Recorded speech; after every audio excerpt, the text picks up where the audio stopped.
गजा पट्टी में तनाव की लहर फिर उठ रही है। इजराइल ने हमास पर कड़ा दबाव बढ़ाने का ऐलान किया है ताकि जंग में मारे गए इजरायली बंधकों के शव जल्द से जल्द लौटाए जा सके। लेकिन क्या हमास सच में शव लौटाना चाहता है या ये सिर्फ एक राजनीतिक खेल है? इस बीच एक अंतर्राष्ट्रीय टीम गजा में दाखिल हो चुकी है और मलबे के नीचे दफन शवों की तलाश शुरू करने वाली है।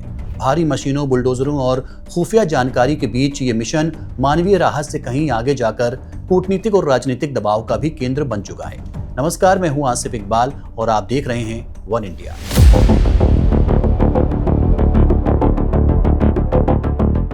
हमास का कहना है कि जिन शवों को उसने अब तक लौटाया है वे शव हैं जिन्हें वो वर्तमान में खोज सका है। लेकिन इजरायली अधिकारियों का दावा है कि हमास के पास 10 से ज्यादा शवों की सटीक जानकारी है और वो उन्हें लौटाने में जानबूझकर देरी कर रहा है। एक खबर के मुताबिक बचे हुए इजरायली बंदियों के शवों की खोज के लिए गठित एक अंतर्राष्ट्रीय टीम गजा में दाखिल हो चुकी है और जल्द ही अभियान शुरू करेगी। ये टीम इजराइल द्वारा साझा की गई खुफिया जानकारी के आधार पर काम करेगी।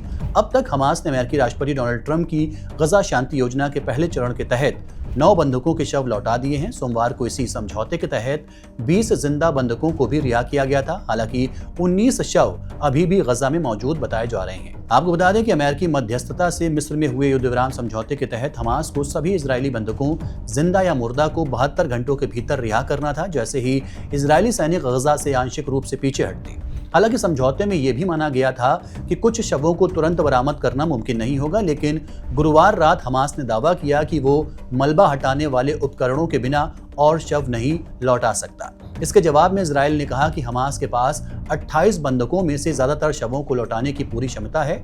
दूसरी तरफ एक रिपोर्ट के मुताबिक इजराइल ने मध्यस्थों को बताया है कि हमास को कम से कम 6 और शवों की जगह पता है। इजरायली सुरक्षा अधिकारियों ने सरकार को सुझाव दिया है कि जब तक वो शव नहीं लौटाए जाते, गजा में पुनर्निर्माण सामग्री भेजने पर रोक लगाई जाए या फिर रफा क्रॉसिंग खोलने में देरी की जाए। इस बीच मिस्र ने हमास को चेतावनी दी है कि वो समझौते के तहत अपनी जिम्मेदारियां पूरी करे, लेकिन साथ ही इजराइल से कहा है कि अभी अतिरिक्त सैन्य दबाव न डाला जाए।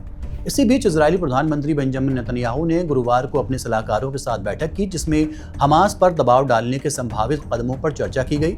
बंधक मामलों के प्रभारी अधिकारी गल हिर्श ने मुर्दा बंधकों के परिवारों को बताया कि सरकार हमास पर दबाव बढ़ाएगी, लेकिन उन्होंने विस्तृत जानकारी साझा नहीं की। इजराइल ने शवों की सीमित वापसी को समझौते का गंभीर उल्लंघन बताया है। हालांकि अमेरिका ने नरम रुख अपनाते हुए कहा है कि प्रक्रिया को पूरा होने में समय लग सकता है। व्हाइट हाउस दूत स्टीव विटकॉफ का कहना है कि हम मुर्दा बंधकों के शवों की वापसी तब तक जारी रखेंगे जब तक वो सभी घर नहीं लौटाते। मुझे विश्वास है कि वो लौटेंगे। गुरुवार रात नेतन्याहू ने डोनाल्ड ट्रंप से फोन पर बातचीत की और उन्हें बताया कि इजराइल इन हालातों से निपटने के लिए कौन से कदम उठाने जा रहा है। इजराइल हायोम की रिपोर्ट के मुताबिक ट्रंप ने नेतन्याहू के फैसले का समर्थन किया है। अमेरिका, इजराइल और मुस्लिम देशों के दबाव पर हमास बाकी बंधकों के शवों की खोज में जुटा हुआ है। एक वीडियो सामने आया है जिसमें हमास के लड़ाकों को दक्षिणी गजा के खान यूनिस में बंधकों के शवों की तलाश करते हुए दिखाया गया है। वीडियो में भारी मशीनें और बुलडोजर मलबा हटाते हुए नजर आ रहे हैं। हालांकि अमेरिका, तुर्की, मिस्र और कतर के सुरक्षा कर्मियों की एक संयुक्त टीम पहले से गजा में मौजूद है।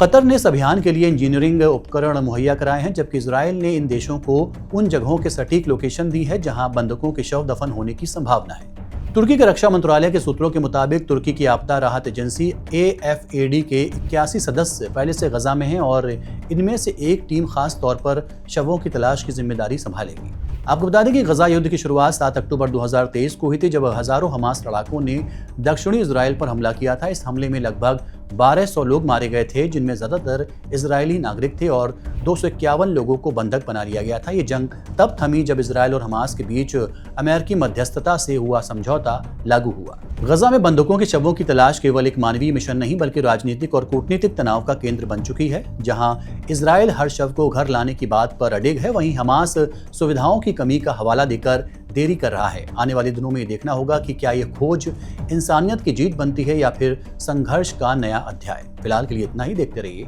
One India. Subscribe to One India and never miss an update.